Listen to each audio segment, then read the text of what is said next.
Umpisa na ng totoong gera sa Elbaf. Sa latest chapter nga ng manga, in-emphasize ni Jinbei yung pagtakas ni Brook na mukhang may gagawin daw ito. Now, we all know na currently nasa katawan ni Ganku si Imu, since sumanib nga siya dito. At alam naman natin yung possible connection ni Brook kay Ganku base sa chapter 1149.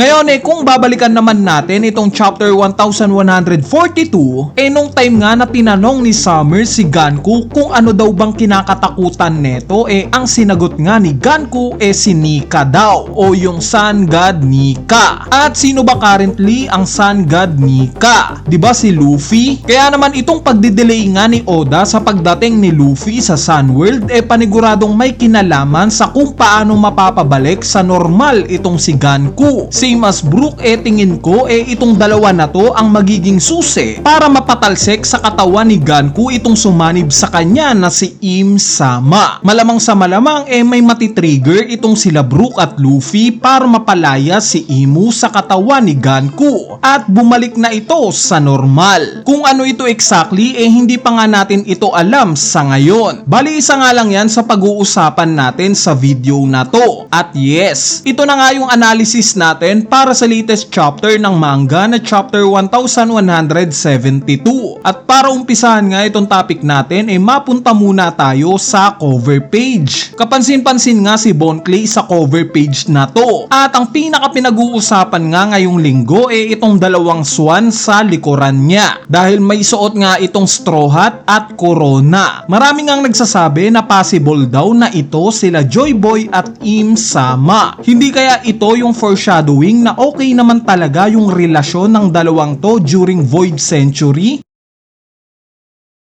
Ngayon i-analyze na nga natin yung mismong nilalaman nitong chapter 1172. Sa unang scene pa nga lang ng chapter na to mapapahanga na tayo. Dahil nagkaroon nga ng wide shot itong grupo nila Harudin na nakasakay sa isang bondola. Panigurado once na matransfer na ito sa anime maangas yung scene na to. Bali ang una ko ang naalala once na makita ko itong parang elevator na ginamit nila Harudin syempre yung travelator o bondola ng Merijoa. Kung yung sa red line nga paakyat sa Merijoa may bubble at hélice na siyang nagpapagana dito para umakyat o bumaba. Itong sa Elbaf naman meron lang kadena. Pinagpatong nga lang na barko yung pagkakagawa dito. Sa part naman ng pag-orient ni Gaban sa kung sino ang haharapin ng grupo nila Harudin nakakatuwa nga at binigyan ni Gaban ng idea itong sila Zoro sa mga do's and don'ts na maaari nilang gawing aksyon sa pagsagip sa mga batang giants. Nang sa ganun nga naman once na makaharap na nila Zoro itong mga Holy Knights hindi na sila magugulat pa sa kung ano ang kakayanan ng mga ito. Mas ready na nga silang labanan ang mga ito. Ang tingin ko nga lang na magpapahirap sa grupo nila Harudin kung paano nila masusolusyonan itong pagte-turn into devil ng malalapit kila Brogy at Dory. Dahil kung matatandaan nyo during chapter 1150 specifically nga lang na sila Brogy at Dory ang dinome reverse ni Im Sama. Yung ibang giants nga kusa na lang na nadodome reverse dahil malapit daw sila sa dalawang to. Kaya naman itong pag-e-emphasize nga ni Harudin sa chapter na to nakatapusan na daw nila once na lumapit sila kila Brogy at Dory. Magandang refresher nga ito na maalala nating problema din ito para sa mga bida natin.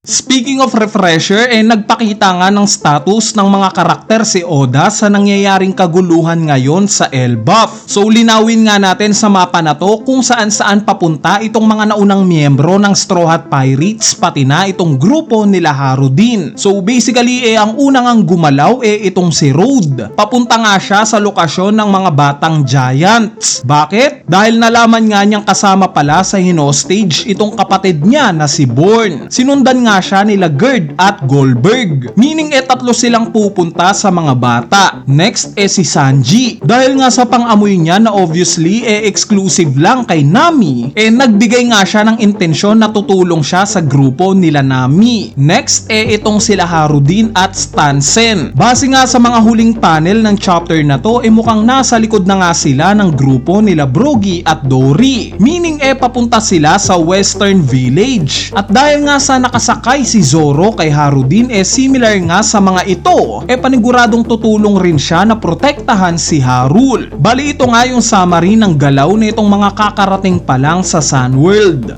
Kuya Eneru, nasaan sila Luffy at Loki? Currently nga nasa Underworld pa rin sila. Pero knowing Oda paniguradong magkakaroon ng engranding entrance itong dalawang to. Kumbaga sabihin na nating at some point magiging alanganin itong grupo nila Harul sa mga giant demons pati na sa mga nightmare monsters. Panigurado dito na dadating sila Luffy syempre para iligtas ang lahat. Nararamdaman ko nga na similar kay Momonosuke na nakasakay si Luffy possible ngang ganito ang gagawin nila sa pagdating nila sa Sunworld. Naka-Zoan form itong si Loki habang nakasakay itong si Luffy.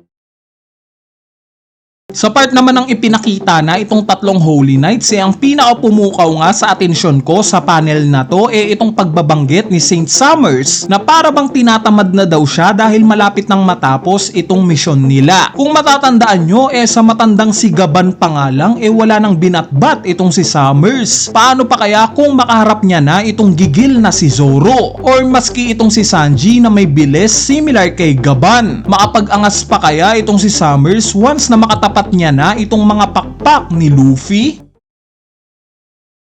Anyway, sa huling panel nga ng chapter na to, dito na nga nabanggit ni Zoro na meron daw siyang plano o strategy. Yes, alam ko na maugong sa buong One Piece community itong part na to. Since kilala nga si Zoro na medyo idiot. Pero wag nga nating i-underestimate masyado yung talino ni Zoro. Dahil makailang beses na nga sa kwento ng One Piece na nagpakita ng talino itong si Zoro. Gaya na lang sa Water 7 arc nung time na nakaharap nila Luffy itong Aqua Laguna. Nung oras nga na to tinanong ni Luffy si Zoro kung ano daw ba ang 2 times 108. Ang mabilis ngang reply ni Zoro 216. Meaning mabilis yung utak ni Zoro. Isa pang example itong paglalagay ng markang X ng Straw Hat Pirate sa mga braso nila. Bakit nila ito ginawa? Dahil para nga ma-prevent yung pandilin lang ni Bon Clay sa kanila. Since kaya ngang gayahin ni Bon Clay ang bawat miyembro ng Straw Hat Pirates. At yes, si Zoro nga yung nakaisip ng idea na to. Kaya naman itong pagbabanggit nga ni Zoro na meron siyang plano o strategy, wag nga nating i-underestimate masyado. So ano nga ba possibly itong plano ni Zoro? Marami ngang nagsasabi na pwedeng hiwain daw ni Zoro itong sanga kung saan naglalakad itong mga batang giants. Nang sa ganon kahit mahulog sila sa ibaba, pwede daw silang saluhin nila Loki at Luffy. Pero ang counter argument naman dito yung Devil Fruit powers ni Summers. Dahil nakita naman nating nakinig si Zoro sa pag-i-explain ni Gaban na delikadong galawin itong mga batang giants since napapalibutan nga sila ng mga tinik ni Summers. In short masyadong ang risky itong pagpuputol ng sanga gaya ng sinasabi ng marami. Anyway, ayan na nga yung maikling analysis video natin para sa latest chapter ng manga na chapter 1172. Kung sakaling na-enjoy nyo nga itong video na to, huwag nyo nang kalimutang pindutin yung like button dahil napakalaking tulong na nga niyang like nyo para sa ating channel. At syempre, idamay nyo na rin yung subscribe button. So, yun lang. Peace!